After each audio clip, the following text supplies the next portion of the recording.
I hate funerals. Maybe even more so than I do death. There's a way funerals are set to engrave a life you can't touch and hold you into a cocoon of false safety because of all those who stay to mourn with you. For a couple of days, family will have meaning, and they will stick around, but only long enough until their real families come calling.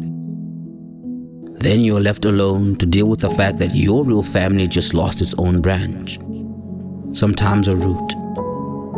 Because I have seen families shatter completely after the death of just one.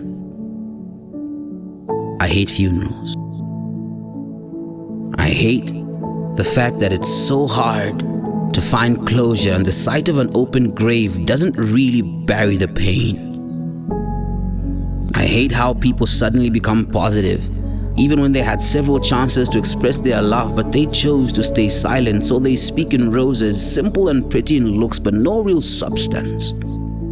I hate funerals because it's the only time when people gather with the unfair expectation of perfection, like there's a written clause that we die because of our transgressions. We become judge, and we declare sentences on who deserves a befitting legacy because it's so important how we're remembered by a generation that so easily forgets. For the 6th time, Zambia has lost a head of state, and we have only had 7.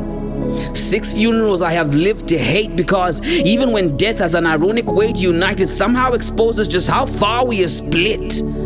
A funeral of a man who served one nation can be misconstrued to represent many who chose to stand on the divide.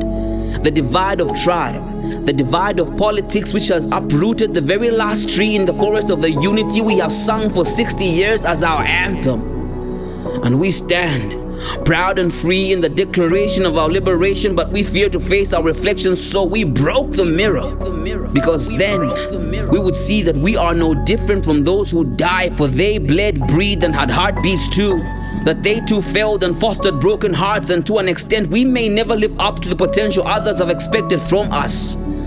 Because we are us and we're not them, so the mirror would have sung our difference like pimples ready to be popped. I hate funerals.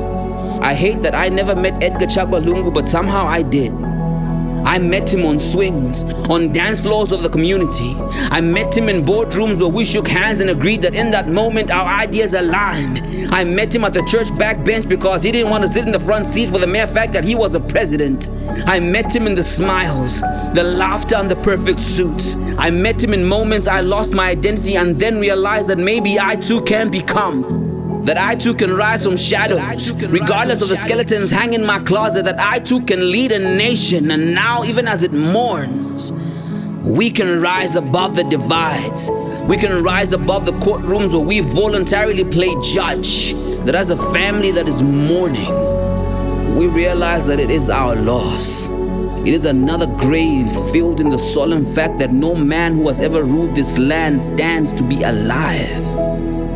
So let love lead, let unity lead. Let our desire for the prosperity of this country drive us from pain, for we shall definitely live to see another day. I hate funerals because we have to say R.I.P. whilst truly never knowing whether they rest in peace. Because for the most part,